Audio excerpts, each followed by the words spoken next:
I was a resident drunk and pothead. And if I drank half as much as he described, I'd have been dead in 1999. How much of what Howard presents would you say, as someone who's worked with him for years, is factual? Is he some of the things I he don't know. shows on I there? don't know. I don't. You I don't don't. know. I don't answer that. I don't answer Okay. that because it's everybody's own interpretation. What's going down, everybody? Welcome back to a brand new interview right here on Cassius Morris Official. Real quick before we hop in, just a reminder to smash that subscribe button down below if you like the content I'm putting out every single day. Hit the notification bell next to the subscribe button so you never miss an upload. Smash the like button down below and also drop a comment to help boost the engagement on this video. Today on the channel, we have an interview with the one and only Jackie the Joke Man Martling, of course known from The Howard Stern Show. He's an author, he's a comedian, and he's all around a really entertaining guy. I had a great time talking with Jackie. Most people might not realize this, but I am a diehard Stern Show fan. I've been listening to the show every single day for probably 7-8 years on YouTube, just the reruns, and I've never actually got to interview somebody directly from the Stern universe. So this is a really cool episode for me, and I'm really glad to be able to bring this to my fellow Stern freaks. And it's amazing, man. Listen, this show is going to continue living on for years and years to come. As I talked about with Jackie right off the top of this interview, it's really cool to see the legacy of the show and how it continues to keep regaining new life and a new audience throughout all of these years. So I really hope you guys enjoy my conversation with Jackie, and make sure to hit the links down below in the description to go and check out Jackie the Joke Man. His documentary Joke Man is out now for rental on Vimeo, and you can make sure to go and drop him a line at his email and all of his socials if you want to stay connected. So without further ado, let's hop into my interview with Jackie the Joke Man Martling. Jackie the Joke Man Martling, thank you for taking the time to join me on Cassius Morris Official. Okay, now what? Tell me, who the hell are you? My name is Cassius. I'm a podcaster out of Western Canada, and a huge follower of yours, man. I've been a fan of the Stern Show for a long time, and that was actually going to be my first question, Jackie. I mean, when you see a dude, 25 years old, who's a fan of your era of the Stern Show, is that a surprise to you? Like, how does that make you feel? It was. It's not anymore. Not to sound pompous, but there's a lot of you. And it's funny your name is Cassius, because I got a guy who just said he's going to mail me a bunch of pot, and his name is Cassius. Oh, there you go. Hey, that's an appropriate name.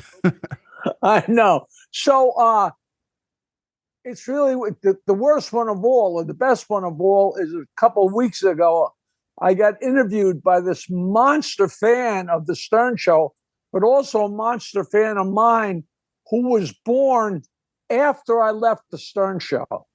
That was a new one. He didn't just miss it. He missed, it was funny because I've been off that show for so long, but it's very fresh to a lot of people. And people send emails and texts to some, when are you going to do an interview and not talk about the Stern Show? Or why do you keep talking about the Stern Show? I'm like, it's like saying to Groucho, how come you keep talking about the Marx Brothers? I mean, that's what you did. And it was part and parcel to what I've always done. And it always fed into my stand-up and back and forth and my gadgets and all that crap. So the hell with them. But it is very fun there's so much stuff on YouTube and, I don't know, Spotify, whatever different places.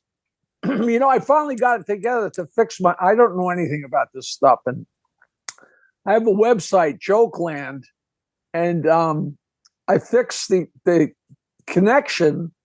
So it's funny, when you click on it, you hear this really obnoxious song I wrote, and there's samples of all my CDs and how to get them. And I didn't have it set up right. Okay. And now it's set up, and in the first week, all of a sudden, people saying, "Hey, I got all your CDs," and they're so politically incorrect. I mean, right. not nasty incorrect, but you don't have to even be nasty nowadays to get locked up. Exactly, right? You can say something acceptable, 5 years ago, and you'll be locked up today. It's a whole different climate. Crazy. I mean, do you feel that hunger though, So Jackie? you're a comic? I'm not a comic, but I've worked in and around the world of comedy for a long time at comedy clubs and doing interviews like that. So this is my main gig over here. I see. And you work for you, or you're part of a conglomerate, or are you in your mommy's basement? What are you? Graduated from mommy's basement a couple years ago, and I'm independent. So yeah, it's really cool. But I mean, I really draw inspiration from the classic days of terrestrial radio, which is interesting because you mentioned the online stuff, and that seems to have taken it over at this point, right? That's dominating.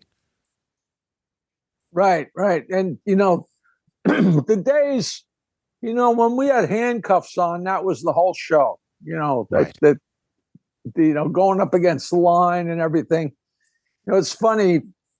It took us a long time, but we finally got on in Canada, and we were on in Toronto. And I remember I used to write Howard's press conference speeches because we'd always have a press conference. We'd be on the air, Yeah. but it'd be a press conference, usually on the air, and he'd do a speech, and with every new market, I just make the speeches more and more ridiculously pompous. And I still remember it was like, Robin, I can't believe this. We've been on Toronto for 15 minutes, and we're already number one. And we're on Toronto and Montreal. And the people went nuts and really, really loved it. And like a month or two later, we got syndicated into Vancouver and Edmonton. Oh wow. And after a week of being on there, they not only yanked us off of there, they yanked us off of Montreal and Toronto. Take them off those ones too while we're at it. Right. All of a sudden, we're just wiped off the Canadian map. It was really funny, but it was fun while it lasted. So you're in Western. I'm actually in Canada. Edmonton. Yeah. Ah, wow. Now Yes. I don't know that area. So is that near Vancouver or just? It is. just way If out I hop there. a flight, I'm about an hour and a half from Vancouver on a plane, so quite close by air. Are you close to the United States, close to Washington? Yeah, but if I was to drive there, it would probably take me, 15, 16 hours. Geez, I still never have the concept of how huge Canada is in my head. I always think it's not another state. It's immense, For sure. I mean, it's weird too because we have so much open land here. A lot of the land is, underdeveloped and not developed at all. So I think, the cities really take a lot of the shine and we have all this other land that people don't realize. So you never actually came out here before. I've been to Montreal Just for Laughs Film Festival, I guess 3 times, and I was in Toronto 3 times. I've never been to Vancouver. I had a girlfriend that lived in Vancouver. But no connection. Montreal was as far as I got. Montreal and Toronto, which I really, really loved. It was great. Yeah. 2 incredible cities, definitely probably 2 of our premier cities, definitely next to Vancouver. Jackie, I was just thinking about, you mentioned writing for Howard, obviously in the early days.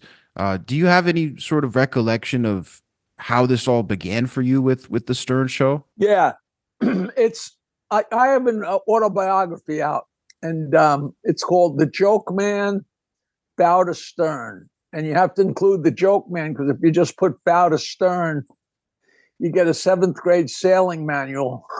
There you go. but it's for sale on Amazon, and there's an Audible version and there's a Kindle version.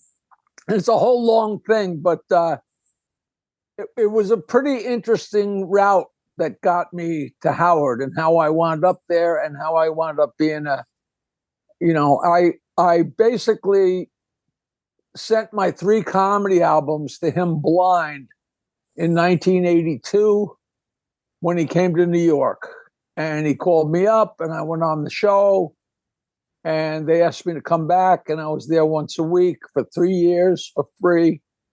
And slowly but surely I was, integrating myself into the show by giving him notes and ideas. And then when the show went to mornings in 1986, I became the full-time head writer and we went to Pluto. and it was slow. The way it happened, it just was organic. The way the thing happened, it's a really fun story. It's it's very rags to riches type thing. I was I didn't even get a paycheck from K-Rock till I was 38 years old.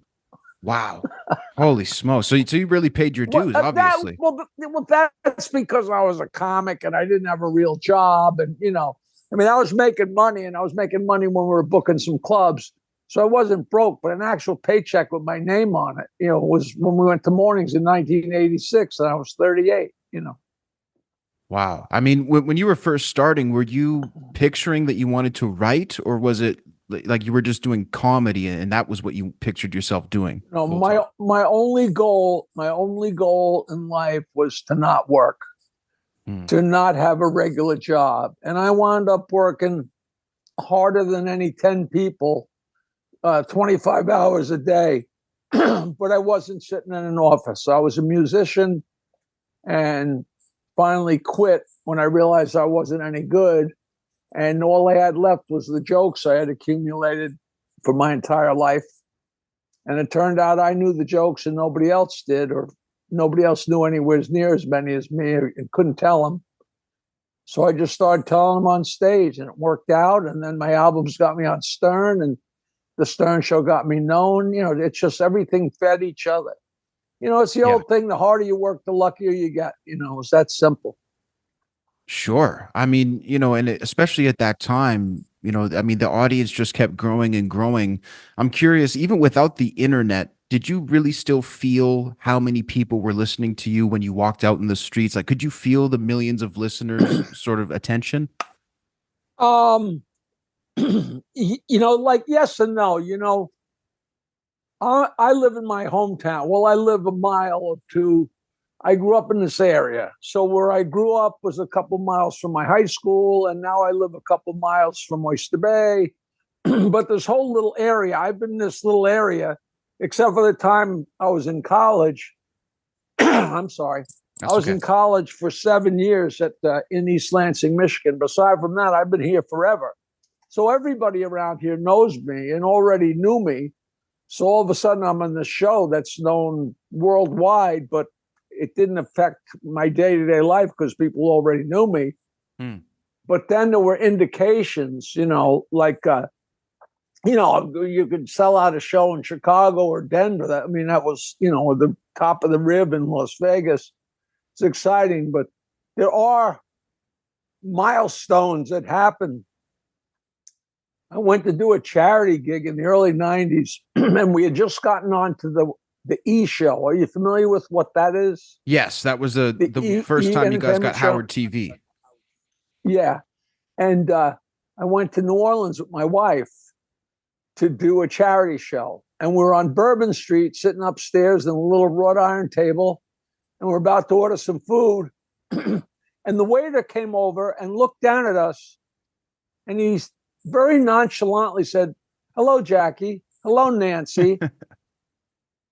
And I'm like, this guy not only knew who I was, but he knew my wife's name. And, that was an eye opener. I'm like, wow, we're not in Bayville. We're in New Orleans. We're in fun city down here. And the guy just said hello like we'd known him forever. And that was it. The people who listened to the show, they all felt like they knew you. People felt very free, and still do, to insult me because they think they're being Howard, which I don't care. It's fine with me. But it's really interesting how unbelievably intimate radio is. I mean, a billion people watch Seinfeld, and a billion people watch, Mary Tyler Moore, blah, blah, blah. But you'd see them once a week. But this, we were in the car with you. It was very, very intimate, So like us or hate us, you got a mouthful of it, and it's very interesting. To this day, people come up and say, "Oh man, I was such a big fan 30 years ago. You must get sick of hearing that." I'm like, I will never ever get sick of hearing that. That's wonderful. And the Yeah. stories I hear from people that, were sitting in the back seat while their parents were playing these ridiculous, shows on the radio that they didn't have any idea what was going on. There's a lot of funny stories out there. Yeah. Well, I mean, it's such a huge part of people's life, right? I mean, you mentioned the having a thick skin, Jackie, and obviously that's something I think everybody on the Stern Show had to adapt to. Was that hard to sort of build up that armor against the constant, jokes, the constant, making fun of? No, because it was all gradual. It was all Okay. gradual. We were all there from the beginning. So it's Right. not like you walked out into the middle of a firing squad. We were there and picked on each other and blah, blah, blah. And it got worse and worse because you knew people better and better. And, and you knew enough to let the boss win, that Right. kind of thing. Did it ever create I mean, issues off the air? no, not really. No. No, you mean like between like me and Howard or me and Robin or Fred and Gary or Yeah, no, exactly. Like I know you and Robin weren't no. talking for a while, but maybe that was more played up a bit for the air. Yeah. What, it's funny. People ask, she can be very odd, but she's a very odd person. So it had nothing to do with she she thought she was defending the show because she thought I was being unfair to the show because I was asking for more money, which is just, not only is it none of her business, but it's just ridiculous. But I just rolled with that. Who cares? If they didn't need me as badly as they needed me, I wouldn't have been there. It's that simple. If you ever sit down to question anything, you realize, hey, when you're not there out of charity, it's a great fun show and we're all having fun, but just like a baseball team, if you're the New York Yankees and you're the shortstop and the balls are going by you, it doesn't matter if you're a nice guy, you're out of there. It's that simple. Yeah, I mean that's a very good point. A lot of people speak on the fact that the flow of the show with you, Howard, and Robin was so different. I've even heard people straight up say they think Robin was funnier when you were there. I mean, I don't know if you could speak to that sort of chemistry. You know what? I've never listened to the show ever. But she she was never funny. But with me, she had more to play with. I was there to play with, so she had a chance to, I could get under her skin in a heartbeat. That's what I did. I was the guy sitting there throwing sand into the gears, and it was fun and it was goofy and it was all in fun. But she could rise up and get on her haunches, which was Yeah, which was always interesting, always interesting. it must have been a sight to see. It definitely was something to hear. Uh, so you mentioned obviously parting ways. It seems like, I could assume that you sort of stand by where you were at that point when you left the show. Like you asked what you felt like you deserved and you're standing by that. Yeah, but everybody's a little bit full of crap. After a couple of months, I realized how much I missed. It's a very, very peculiar situation to be in a room with very, very talented people for all those hours and laughing your ass off every morning. And it never dawned on me how much I was going to miss that. I never missed the money or getting people saying hello on the street or all the gigs, blah, blah, blah. But just hanging out and laughing your balls off every morning for 3, 4, 5 hours, that's what I really miss. But what I did, if you read my book, you can see how there were a lot of factors. I was caught in a pretty peculiar web, so I had to get out of it. And that was no fault of the show. But I made my deal with the devil was if I can get my money, I'll stay. Like at some point you say, what's it worth to do this? It's like you got a girlfriend. She's not that pretty, but she's good in bed. Which is more, what do you do? Do you stay? Do you come? Do you go? What do you do? So Sure. looking back, you can't change anything anyway. But it was a necessary move. It was a necessary move, which is ridiculous. Because if they had given me my job back, I probably would have gone back in there. I might have wound up dead. I might have wound up out of there after the last of the K-Rock. Nobody knows what would have happened. Nobody knows, Would you say that the factors surrounding, because obviously you didn't just wake up one day and decide to leave, like you said, there were many factors. Do you think that those factors outweighed the, what you were asking for your pay, and that if those factors weren't there, you would have potentially stayed, even if they didn't raise your pay?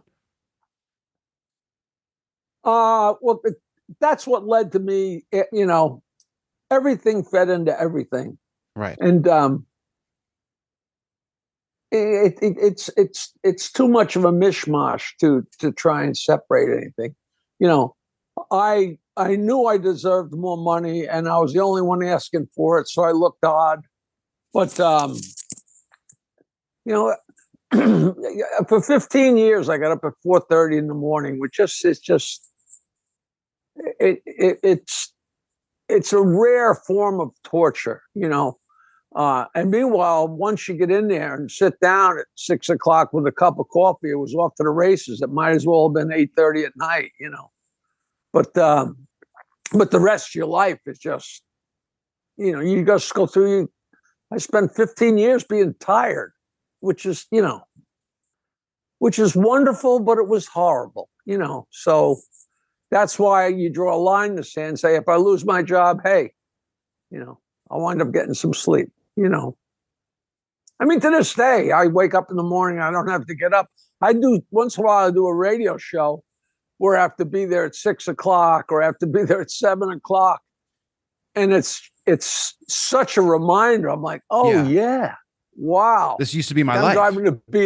I'm driving to BAB on the South Shore to be there at 7:30. I'm like, God, it's the crack of dawn. I'm like, I would have already been at work for 2 hours in Manhattan, That's insane. It hard is to a believe. huge sacrifice.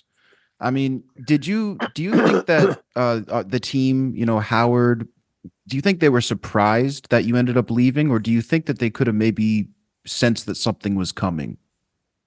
No. Every time it was time to negotiate, I always asked for more money. So nobody was surprised. And whether Fred and Gary and Robin, I don't think anybody had any idea of anything, whether they were going to give me the money I asked for or whether I didn't, because nobody else ever asked for more money. I actually have no idea what went through their heads, to tell you the truth. I mean, they all had to feign anger, whether they were or weren't. Like, there were ugly things that happened, like whenever you can't call it walked out. Whenever I stayed out because I didn't get my money that I asked for, I would always make sure the general manager, make sure Howard knows I'm not coming in Monday because I'm staying out because we don't have a contract. And they'd assure me. But then every time I stayed out, here it is Monday, and Robin be like, "Oh, where is he? Oh, what did he stand you up again?" And they'd feign like I had just not shown up for work, which is the last thing in the world that any professional person, you would never just not show up for work. So all the listeners, I got 15 million people thinking that I just screwed the show by staying home, which, you can't combat that. There's still people who walk around think I left them high and dry, which is just total malarkey, Sure. Well, there's a narrative there, right? And the more it becomes repeated, the more of a fact it becomes. So you really experience that. Yeah, but that's the business we have chosen. I mean, that's the nature of the show. They're not going to say, "Oh, he was such a good guy, we're really going to miss him." That's not the flavor of that show, Sure. But the funny thing to me is that whenever you came in through the years or called in, I feel like we could really sense that they did miss you. It was a very sentimental feeling as much as they tried to joke and Fred would try to act mad. I mean, did you feel that they missed you at all? I do know that a couple times I called in and a couple times I went in, the show instantly snapped back into the old show. Even on the phone. If I got on the phone, everybody just fell into place. And I don't mean because I made them fall. It was just so natural to us. Right. One of the greatest compliments I ever got, I went to do a golf outing, and I had been off the show, and I had just recently come back on the show because they met my demands, whatever it was. It happened 3 or 4 times. So, right. And the guy said, it's so funny. He said, this guy just came up to me at the outing. He said, I listen to the show every morning on the way to work, and you were out of the show. You were off. And then one morning, he said, I was driving in, and I turned on the radio. He said, and I could tell that you were there. I could tell you would come back to the show. And you hadn't said a word yet. He said, I could feel it. I could hear it in Howard's voice, in his attitude. And then all of a sudden I said, hello, or Howard said, oh, look, the idiot's back, or whatever it was. And the guy said, he said, I swear to God, I knew it. And I thought, how subtle is that? That's a really nice compliment. It's like, almost like, like Howard would never admit it in a million years, but I'm sure he was, a lot more relaxed, and he didn't need a line from me every 5 seconds. I wrote so much stuff for him, but just knowing that if he needs it, it's going to be there. It gives you a whole different head. It's like driving without a spare tire or driving with a spare tire. You can relax, Sure. It's there as a backup if you need it, and that must have been a big thing. Looking at Howard in his on-air persona, like you say, everybody feels like they knew him and everybody on the show, frankly. How much of what Howard presents would you say, as someone who's, worked with him for years, is factual? Is he some of the things I he don't know. shows on I there? don't know. I don't answer that. I don't answer that because it's everybody's own interpretation. Interesting. People say Howard's an asshole, and I'd say, yeah, but not for any reasons that are apparent to you. Right. He's doing a show. I always say the same thing in all the interviews. I say, when Bozo, well, you're too young, but Bozo was a clown, right, who wore big red wig and a big red nose and big, huge floppy shoes. And he'd put on his costume and go out there in front of the kids, and he'd be a clown. And then when the show was over, he'd take off the wig and he'd take off the nose and take off the shoes and become a person. Now, Howard is no different than Bozo, only it's a lot more subtle than that. He'd go behind the microphone and become this character. But there was no wig and shoes and nose to take off. And then all of a sudden, he's out of character. He's a different guy. So how different is that person?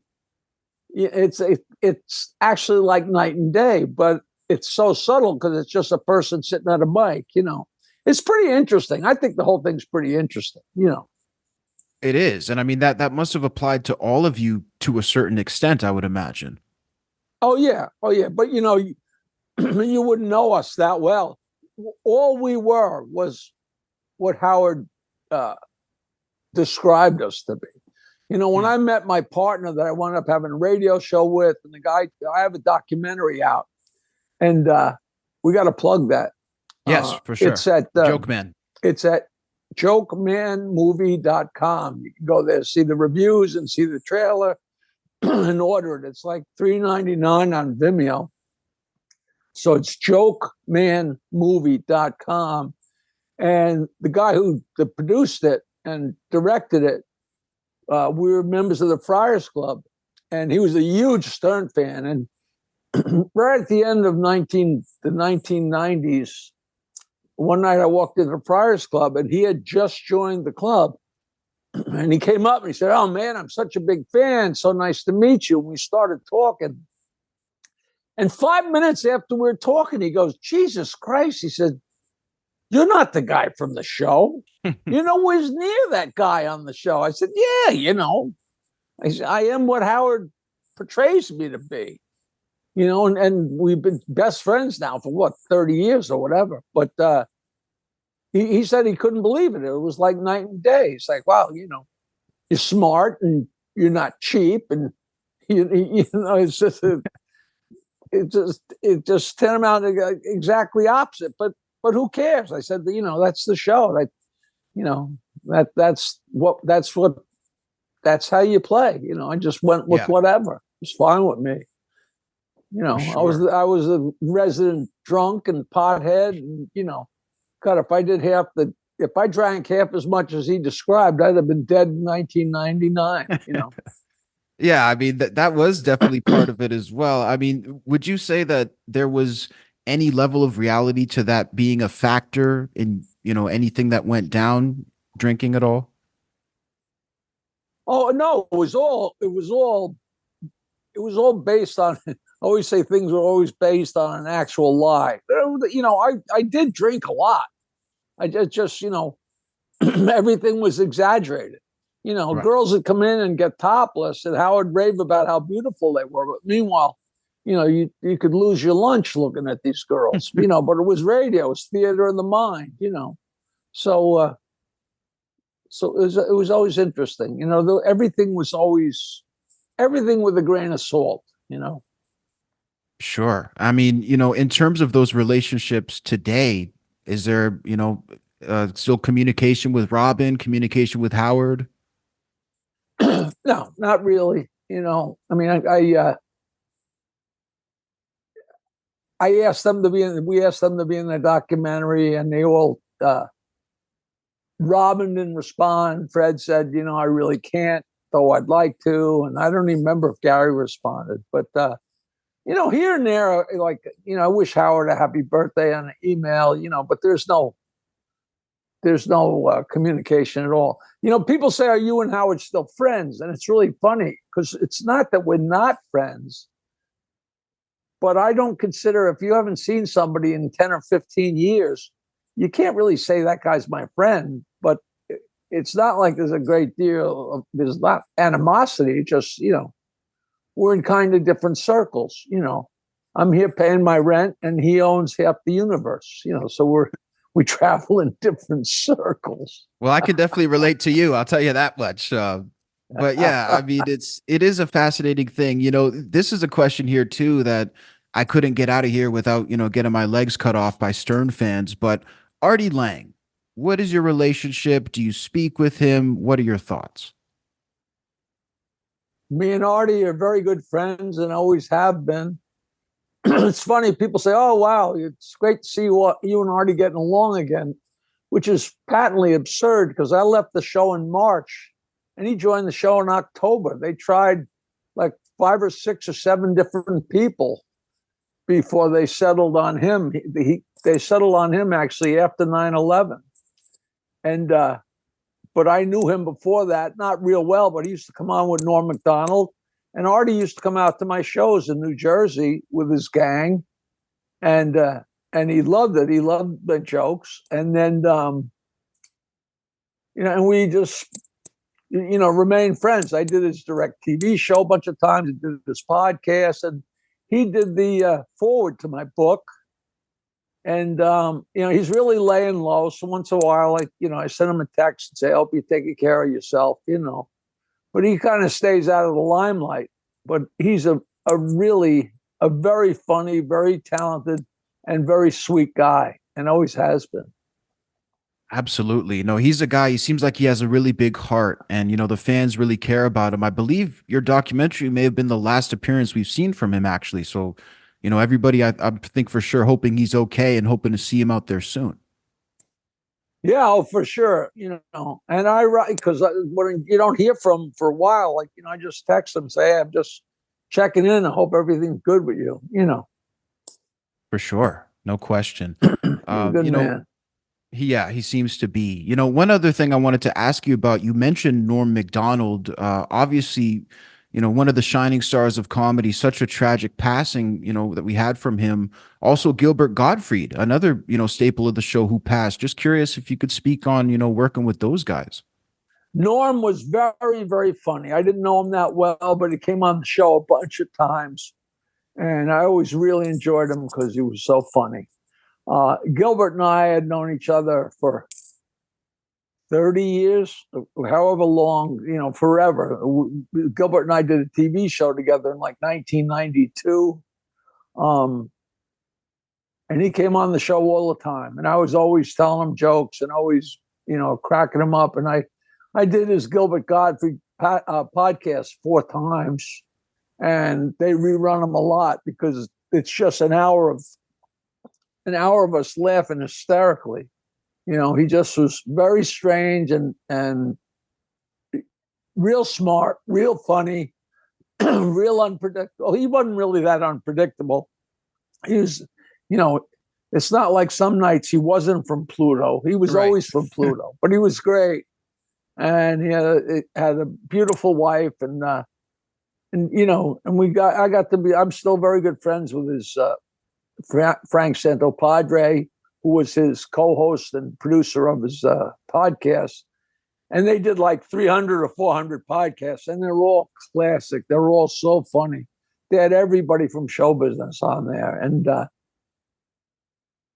he just was a good guy, and he's a voice that'll be missed, He was like Belzer. He's one of those people that came on the show, and either people say he's my favorite guest, or they'd say when he came on, I shut the radio off. He was just one of those people. Super polarizing. There was no gray, no gray area, Man, what a legend. They will definitely be missed. Just real quick to wrap up, Jackie, and I appreciate the time so far. I just had a couple questions from some of your fans on the internet. And these are, a couple of these are pretty interesting. Some might be wacky, including this one. So one fan says he wants you to fess up to the actual arrangement with the Cardoza Hotel in Miami. He says, was this a heavy discount or a comp in exchange for mentioning the hotel's name on the show? I'm sure that's in my book. This has been beaten to death. Every time I tried to explain on the Stern Show, it was very simple. I was the ambassador, one of the ambassadors of the show, because Gary, went and did local appearances, and Howard and Robin and Fred, they weren't going, so I went everywhere, and I was getting paid. I'd do a show in Rochester, I'd do a show in Chicago, and I plugged the hell out of it. But I was repping the show, so the other stations were thrilled when I was there, because it gave them something from the Stern Show. It gave them a piece of meat to work with. And this guy Dave was a great guy. I don't know if he was the general manager of the Miami station. I don't know if he owned it. God, I don't remember. But he's a really great guy. And me and Nancy never knew what we're doing. It always wound up being Christmas, and we'd always forget to book something, and we never could find anything. And I called Dave from Miami because I did appearances there, and he was a friend. Yeah. And I said, hey, me and my wife, can't find a place. It's late. Is there any place where you could get us a reservation somewhere? Could you help us? And he said, well, I'm good friends with Gloria Estefan. She's not going to be at her place. And I'm sure she would rent her place for a week or two. I think it was a week. And I said, oh, that'd be great. So it had nothing to do with mentioning it on the show. It had nothing to do with anything. And we went and paid whatever it was. And then there was a whole thing on the show about how, did I use a guy who was an affiliate of the show? Yeah, he had the Stern affiliate, else I wouldn't have known him, of course. But I have relationships with people. I go into a room, I have a relationship with people 5 minutes after I meet them, because if you're a nice guy and a friendly guy, it's not what can you do for me, it's what can you do for each other. And he knew I would do anything, and like the next year I was down there, I was the grand marshal of their Toys for Tots motorcycle race. It's a give and take thing. Sure. And they made a whole thing that, Jackie said, get me a discount, and or let me have it for free, or I don't remember what he said. It was just because I didn't get in edgewise the whole time they were attacking me. It was really funny. Of course, they would have never called Gloria Estefan and asked her because, she would have said, what are you, an idiot? The ball busting was just relentless on that one. But again, it's always good for people to hear from you. Of course, the guy wanted to do me a favor because I was on the show. Of course. Yeah. But, like I said, I got up at 4:30 in the morning for 15 years. It's not like I just walked in and glommed a favor. It was very well deserved, and everybody knew that. Jesus, that's been since the beginning of time. Yeah, that's one that people still, I guess, need to hear from the horse's mouth. Like you said, if it becomes a narrative, it just keeps cycling, right? It's unbelievable. It'll never stop. It'll never stop. People are still screaming at me, give Rodney his money. Rodney, it's such a simple story, and they made it into such a horse crap story. But it's funny. But just the other day, somebody said, give Rodney's estate all that money you owe him, which is just patently absurd. The estate is still chasing for the money. That's really something. No, of course they're not. Right. He was never looking for the money. The only time he ever asked for any money was the day that he was on the Stern Show, because he knew it was funny. It was good copy. Sure. Jeez. No, what an absolute legend. This one here, that somebody was asking about the serial killer who called in, of course, Clay the serial killer, to the Stern Show, confessing to, I guess, 12 murders. Just curious on how you felt about that appearance. That's not when I was there, or if it was, I don't. That certainly sounds like something I'd remember. I think they're saying it was in '97. Is that the look? Oh, then I don't. How could I not remember? I'm sure it was just total malarkey, but I have no memory of that. Okay, fair enough. We'll give you one more. This one says that's an indication. That's an indication of how fast and furious and how fast things were moving on that show. To have a serial killer call in and not remember it. It might have been set up by, I don't know.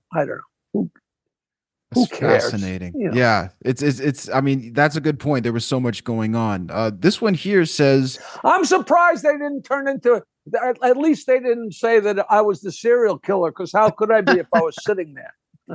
Well, there you go. That's the next. I'm sure suspect. I had something to do with it. Yeah.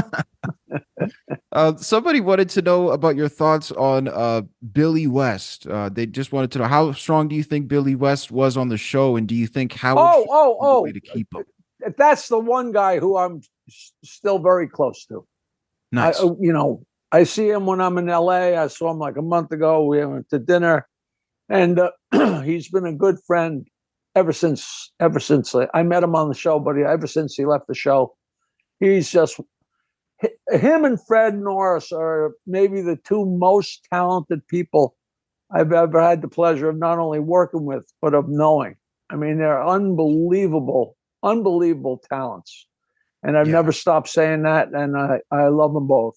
Fred and me, it's a weird thing with Fred, because he's a Nazi, and he walks behind the general. He's in line with the Fuhrer. So, but he was a very, very good friend, and Billy still is a good friend. He's really great, and he already made $1 gazillion with his voiceovers. Yeah, not voiceovers, with his voice characters. But now he does all those Comic-Con conventions, and he's so many different voices. I mean, the lines around the block to say hello to him and get his autograph and take his picture. I mean, he's printing money. He owns like an island in Hawaii at this point, and he's just so gentle, and so I can't say enough good stuff about him. I love that. Definitely a massive talent on the show, just like yourself. And Jackie, I really appreciate you taking some time. I just want to let everybody listening know Jackie the Joke Man Martling can be reached on the web. You can also go check out the documentary Joke Man. And we're going to put all the links to everything Jackie the Joke Man Martling down below in the description. So make sure to go and check it out. And Jackie, I don't know if there's anything else that you'd like to promote or Well, plug. I always tell people every time I do these things, I really enjoy. I do them all. I used to ask people how many listeners do you have. I don't care. I like coming out here and sitting in my office and just talking to people. You never know. I always think that somebody's going to be listening who I haven't seen in 20 or 30 or 40 years, and they're going to see me or hear me, and they go, "Geez," and then they'll contact me. Yeah. And when that happens, I love it, and it happens a real lot because I'm old, so I've been around the block. For anybody that wants to contact me, you can email me jokeland@aol.com, JOKELAND@AOL.com. Yeah, I'm still on AOL.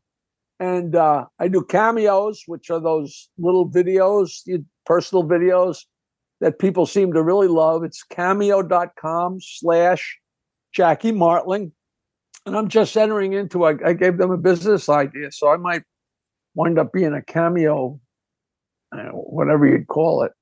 And the documentary is really kicking ass. And that's the most, we're just trying to book it so I can go around and screen the documentary and then do a Q&A afterwards, because Nice. I did a screening here the other day, and the movie's like an hour and 15 minutes, but then the Q&A was another hour and 15 minutes. People Wow.